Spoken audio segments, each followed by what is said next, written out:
महाराष्ट्र की राजनीति में उठा एक तूफान शांत हो गया। आपको बता दें कि नेता शरद गोविंदराव पवार ने बतौर एनसीपी अध्यक्ष अपना इस्तीफा वापस ले लिया है। उनके भतीजे अजीत पवार सहित उनकी पार्टी के नेतृत्व का समर्थन किया है। इसके साथ ही पार्टी में कोई भी शरद पवार की जगह लेने के लिए तैयार नहीं हुआ।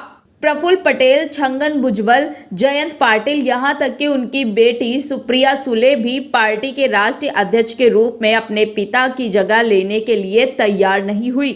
आपको बता दें कि शरद पवार के द्वारा इस्तीफा वापस लेने के ऐलान को अजीत पवार के लिए एक झटके के तौर पर देखा जा रहा है, क्योंकि अजीत पवार ही अकेले ऐसे व्यक्ति थे जिन्होंने खुले तौर पर और सार्वजनिक रूप से शरद पवार के इस्तीफे को स्वीकार करने के पक्ष में बात रखी थी।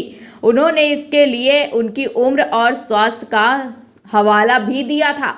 आपको बता दें कि कुछ ही हफ्ते पहले जब ईडी के द्वारा अजीत पवार को क्लीन चिट दिया गया तो कयास के दौर शुरू हो गए।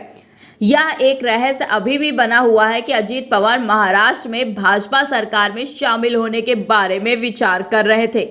उनके साथ एनसीपी के कुछ विधायक भी जाने की तैयारी कर रहे थे। इस बात की भी चर्चा थी कि उन्हें भाजपा के शीर्ष नेतृत्व द्वारा मुख्यमंत्री पद की पेशकश भी की गई थी।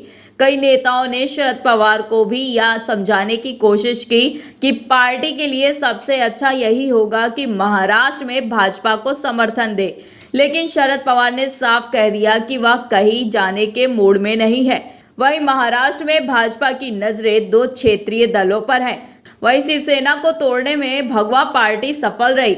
इसके बाद एनसीपी को भी कमजोर करने की कोशिश की गई, लेकिन शरद पवार ने एनसीपी अध्यक्ष पद से इस्तीफा देकर एक बहुत बड़ा इमोशनल कार्ड खेल दिया। एनसीपी के कई विधायक ईडी की दस्तक से डरते हैं, लेकिन वे शरद पवार की नाराजगी का जोखिम भी नहीं उठाना चाहते।